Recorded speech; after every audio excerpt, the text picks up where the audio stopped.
Živijo, jaz sem Emanuel in bi rad danes s tabo podelil v bistvu kar en velik del svojega življenja. Me pa, preden začnem, zanima, a si že imel kdaj tako nek trenutek, več trenutkov, ko si res nekaj prosil, ko si prosil Boga molil, da bi se nekaj zgodilo. A pa, ne vem, da je bilo to res tisto najglobje hrepenenje želja, ker si vedel, oziroma si mislil vedel, karkoli, da se pač brez tega noče živeti, a pa ne more živeti. In če pomisliš na to, a se spomniš na kakšen tako poseben trenutek.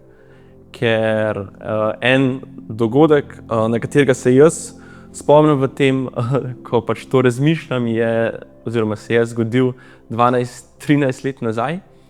Pa da dobiš še malo vpogleda oziroma backstoryja za nazaj, se moram pa še malo bolj nazaj vrniti. In sicer v 3. razredu, ko sem bil jaz v 3. razredu osnovne šole, je moja mami zbolela za rakom, imela je operacijo, šla je skozi kemoterapije in ja, rak se je ponovil. In potem, ko sem bil v 8. razredu, enega jutra je mami padla v nezavest. Vem, da sem slišal tako neke klice, jok.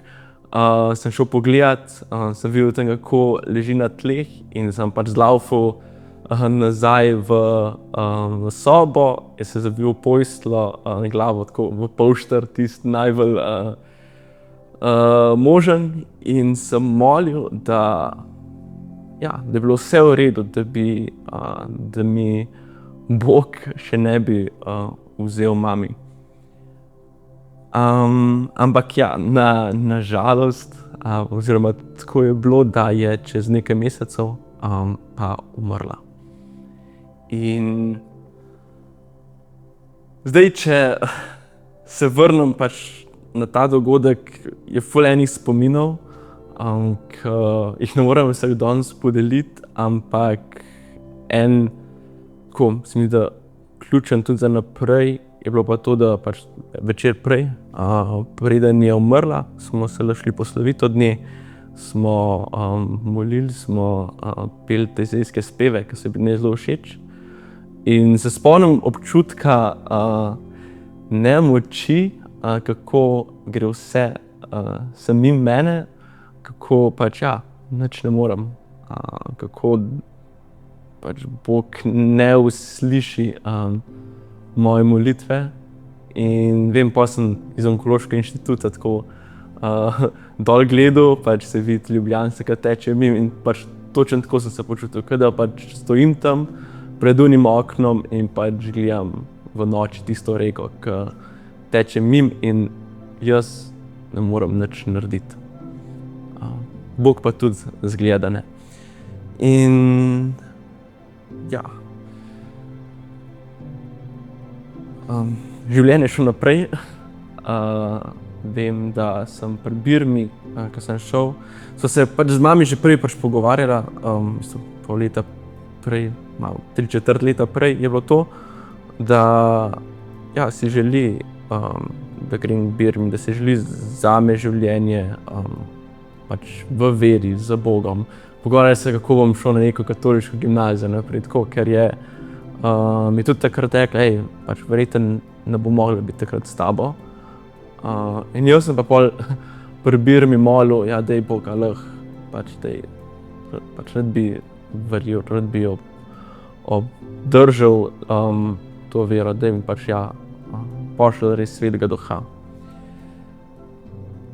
Ampak sem se v bistvu potem pa začel udeljevati. Moj odnos z Bogom, v prvi vrsti se mi je tudi zgledal tako, kot da sem teče mimo mene. Druga dobra primerjava, ki sem jo našel, je pa, da je bil jaz sem stal za vrati, na drugi strani vrat je Bog, jaz sem zaprl ta vrata, in vse, kar sem delal, je tako v stanovanjih, imaš to lukenco, čez, ko pogledaš, kdo je za vrati, kdo stoji za vrati. In jaz ga mogoče samo pogledam čez tisto lukenco, vem, da obstaja, priznavam, da obstaja, sem nočem imeti pa zares nekaj z njim. Kako je to izgledalo? Pač bolj, ko je čas tekel, bolj sem v bistvu padel v depresijo. Bil sem tudi na antidepresivih, razmišljal sem o tem, ko sem vzel življenje.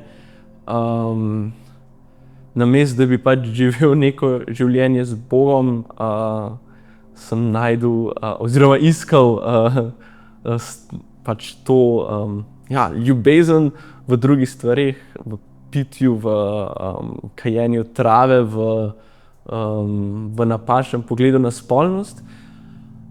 In to se je stopnjevalo. Po drugi strani sem še zmeraj bil vsako nedeljo pri maši, bil ministrant, animator na oratoriju. Bila je ta dvojnost, ta razkol, ta zamera do Boga pač se je res tako na 100 kilometrov daleč lahko videla, čeprav pač za nekega zunanjega opazovalca, ker pač teh svojih misli nisem delil, se mogoče to niti pač ni zdelo. Je izgledalo, kot da sem v redu.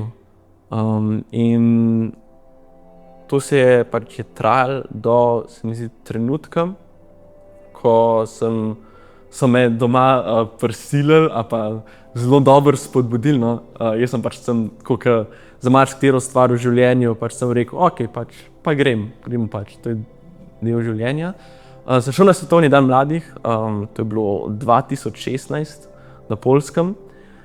In tam sem pa videl, pač skozi vso dogajanje nekako, da ali mogoče je pa nekaj več, mogoče pa to veselje, ki sem ga videl, pač kazalo, da mogoče Bog nisem za to, da ga pustim tam na drugi strani vrat, da se mogoče moram spraviti. Takrat nisem še to stvari razumel, ampak mi je pa dal tako neko točko preobrata.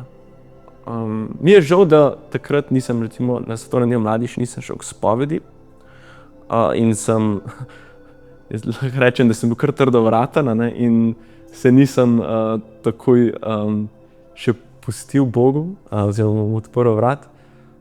Sem rabil še 1 leto, da sem potem, ko sem v bistvu šel na faks, smo imeli enkrat v pripravi na Božič v adventu, smo imeli spovedni večer za adoracijo. In jaz sem gledal tam pač Jezusa v Najsvetejšem in pač premleval pač vse te stvari, ki so se zgodile, mu jih takrat izročil. In sem vedel, da moram k spovedi. In pri tisti spovedi sem povedal, da sem se mu opravičil. Pač prosil sem v bistvu odpuščanja za to, da sem mu zameril, da sem ga postavil ven iz svojega življenja, ker je v bistvu bilo pred kratkim, ker sem se spet pogovarjal o tem z enim duhovnikom in mi je dal ful dober pogled, ker je rekel, a je bil res Jezus tisti, ki si ga pač pustil izven svojega doma, ali si v bistvu samega sebe zaprl ven. In po tej spovedi ni bilo vse perfektno, rabil sem še veliko enega dela na odnosu z Bogom. Delal sem še veliko enih stvari, ki jih je mogel Bog razsvetliti, da sem videl, da so slabe, da me oddaljujejo od njega. Ampak spremenilo se pa je to, da sem pustil Bogu, da je pač vstopil v moje življenje takrat, da je začel spreminjati stvari, da so pač res je moje življenje začelo se spreminjati. Kar je pomenilo, da je v bistvu ful še več viharjev enega duhovnega boja. Nekaj let, ki sem se res trudil, ki je bilo zelo vihravih tudi, vzponov in padcev še, ampak ko sem začel delati na katoliški mladini, sem dobil tudi priložnost, da grem v v Ameriko na en poletni kamp od Lifetina in sem tam pač molil hvalnice in v tisti molitvi hvalnica, ne, sem tako tam proti koncu je bilo v enem psalmu, da zakaj mi pač ne izročiš pač celega svojega srca. In jaz sem si takrat mislil, okej, Bog, glej, kaj vse sem naredil, a ne, kaj vse sem pač storil za to, da sem v bistvu tule v Ameriki sam, pri enih neznanih ljudi na drugem koncu sveta. Za en mesec sem se odločil, da pač ne bom svojo punco za to, da sem tule in ti mi rečeš, da pač želiš še več. In potem, a ne, ko s to punco se letos lahko tudi poročila in sva imela za uvodni komad oziroma vstopni spev pesem, ki gre, ne, se me spominjaš, kje sem bil in kam sem namenjen. In je to res tako skupaj pač s tisto izkušnjo takrat, a ne, molitve, ki sem pač, ja, dojel tudi, okej, pač Bog želi še več mojega srca, pa da sem na poti, da se spominjam stvari, ki so se zgodile v mojem življenju, ki pač Bogu tudi nisem dal prostora, pa upam, da se to pač ne bo več zgodilo. Pa tudi, da pač me še čaka pot naprej.